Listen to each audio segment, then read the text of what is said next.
Hi there. So we are going to do, this is video 2 out of, I don't know if it'll be 5 or 6, but I'm but I'm explaining my model that I used in coaching that I think can be really helpful for anyone who wants to apply it. Whether or not you're in real estate, whether or not you're in sales, I think it works for anything.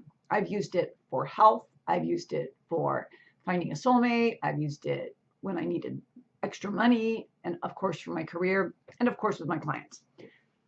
You got to know about your minds. You have to know how your minds work. So I have an artistic, and if the writing is backwards, that's okay. I'm going to tell you what it is. Can you see that? So I'll kind of squat for you. So this is what I call the hippie bus. This is the hippie bus. And if you notice, the guy driving the hippie bus, can you see him? He's got long hair. And the bus has flowers on it. It's like the Partridge Family bus. The hippie bus is what I would call all of your minds put together. The subconscious, you see where it says subconscious? The subconscious is the bus driver. The bus driver. He doesn't care where you tell him to go. He's just going to go where you tell him to go. The subconscious mind is driving your life. And guess what? It doesn't care if you say left or right. It doesn't care if you say take off the next exit. It doesn't care. It's going to do. It always says yes.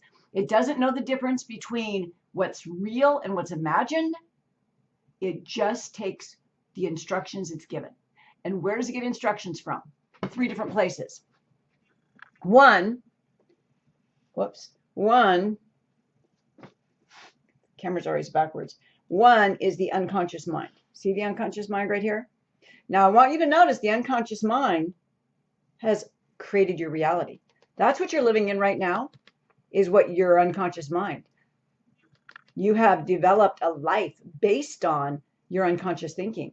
All of the fears and worries and concerns and how you need to keep safe. That's what you're living in right now. That is your reality. I swear it is. So your unconscious mind is feeding your reality. And this is you. And this is your self-conscious mind. This is you right now listening. Self-conscious mind. Notice you have a bullhorn. That's because your subconscious mind, the one that's going to take the instructions, is either going to get it from you up here on top of the bus, your superconscious, which I'll talk about in a minute, or your unconscious. But I have to make sure that you understand that if you see the double arrow here, you're looking at what you've already created and you're reacting to it. And as you do that, you're giving those instructions to your subconscious mind. So you're basically saying to your subconscious mind, here's my reality. Oh my God, I'm not going to be safe. What am I going to do? And you're giving that message to the bus driver. And the bus driver's like, okay, so keep on the same route. Got it. Because remember, it's your unconscious that's feeding your reality. And your unconscious is feeding you as well. So what's it feeding you? It's always going to be feeding you fear. Don't do that. It's not safe. Be scared. Protect yourself. Don't take chances. You're not good enough. Money doesn't grow on trees, right? Up here, your superconscious mind. Your superconscious mind, oh, that's all the rage. Your superconscious mind believes in you, loves you, knows you're amazing. But here's the thing. You can't access your superconscious mind when you are in fear and worry and all the unconscious feelings. You cannot access it that way. So that is why we have a society, a civilization of people running around in high beta brainwaves, just reacting and knee-jerk reactions to things and being scared and fearful and hateful. It's because they've lost touch with their superconscious mind. Their superconscious mind, your superconscious mind, my superconscious mind, is very heart-related. It's when you're in a relaxed, grounded state, when you're in an alpha brainwave level. When you're in that state, that's when the superconscious mind can get its messages to you so that the subconscious can then take that scenic route. Does that make sense? So basically, just going to say it without all the pictures, the subconscious mind is running your life. And it will go whatever direction you tell it to. But You think you're telling it, okay, I want great wealth and a really successful business. But guess what? It's listening to the instructions based on your emotions.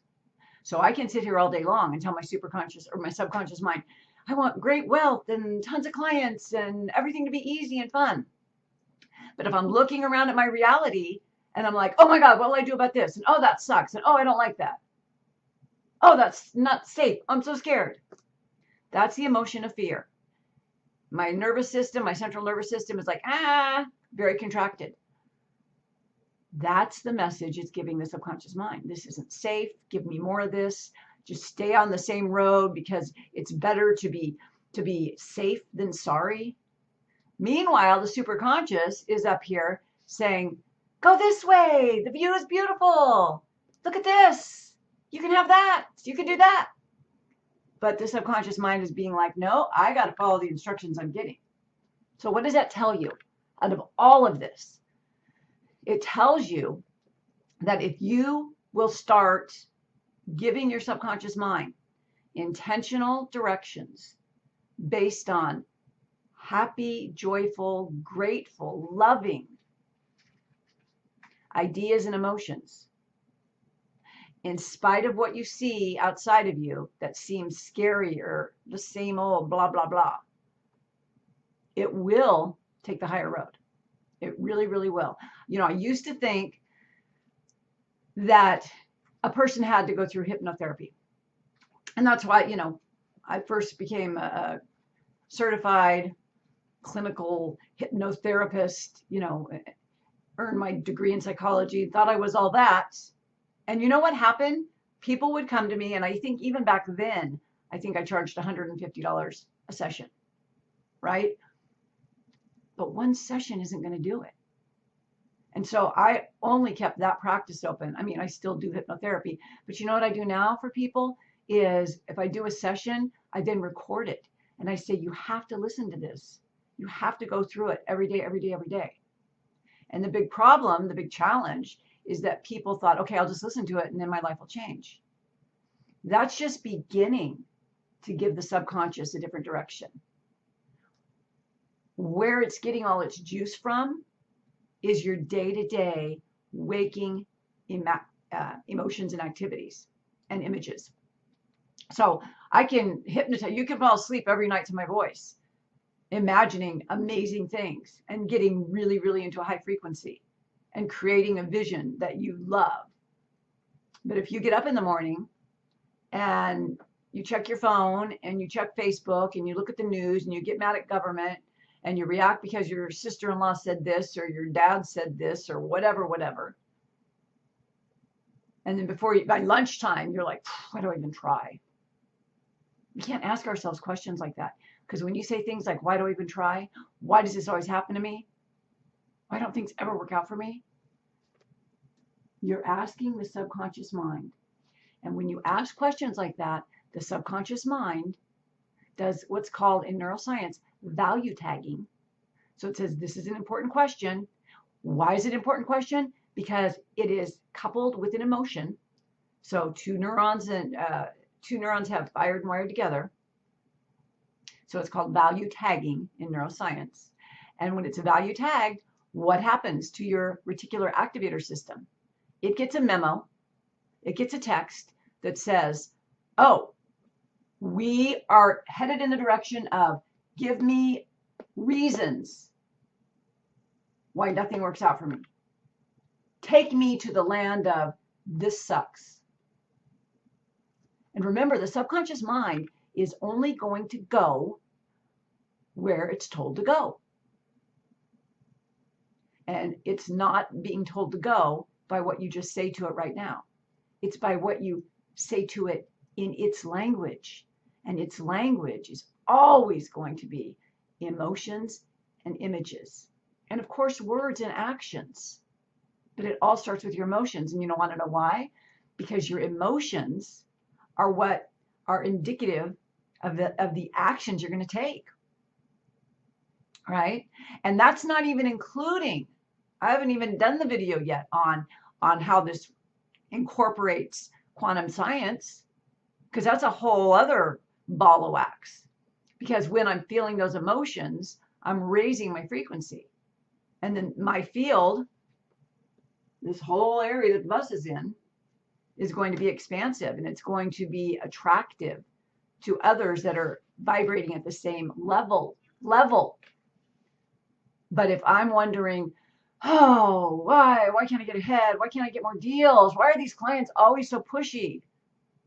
You're asking yourself these questions, but you're directing your subconscious mind to get you more of it.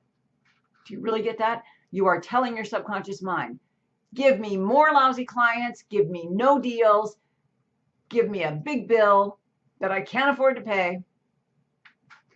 We have to start asking smarter questions like, why am I so successful? How did I get so awesome? Why do I look so good today? How come clients love me so much? That there is what you call magnetization. Those are the questions we want to ask ourselves. And then we also want to make sure that as we're looking at our reality every day, we're not reacting to it like, oh my gosh. We haven't even started talking about structures. That'll be the next video, because that makes a huge difference, and that's what this is all about. But we'll get into that a little bit later in my next video. But for right now, I just want you to understand how your minds work. You have an unconscious mind that has been running your life, and it's been running your life like a conveyor belt. And the reason it's been running your life like a conveyor belt is because up until you were about 7 years old, your basic blueprint, your basic software program was set. This is who I am in the world. This is what the world is like. I'm not saying it doesn't change, and it can, but pretty much it's set. And the reason I say it's set is because now you've created this paradigm where this is how the world is. This is who I am. Let me see. There's evidence of it. Okay. That reinforces it. And then you just keep going back and forth. Does that make sense? I'm not saying if something amazing or something dreadful happens repetitively, that in the years after you're 7, you cannot shift and change your worldview or your self-perception. Absolutely you can. But it's not the norm, right? Something dramatic, or whether it's dramatically good or dramatically bad, usually has to occur and or with lots of repetition before we'll change our worldview. So we have our worldview by the time we're several years old.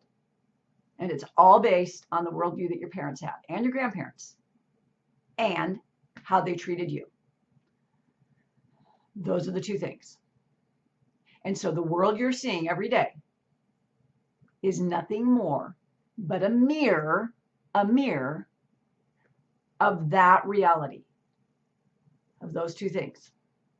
And so if you keep reacting to it, and even responding to the crap that's already been created that you don't like, you're giving it attention. And you're basically telling the bus driver, this is the road we're on, keep going, looking good. It's not what you mean. But when you calm down, and when you go down into your heart, and you really think about the thing that you would love to create in your life, which you would really feel good and happy to create in your life, when you do that, then you open up the airways. You can be like, have the superconscious on speed dial.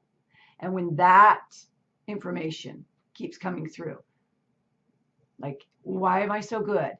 How am I so lucky today?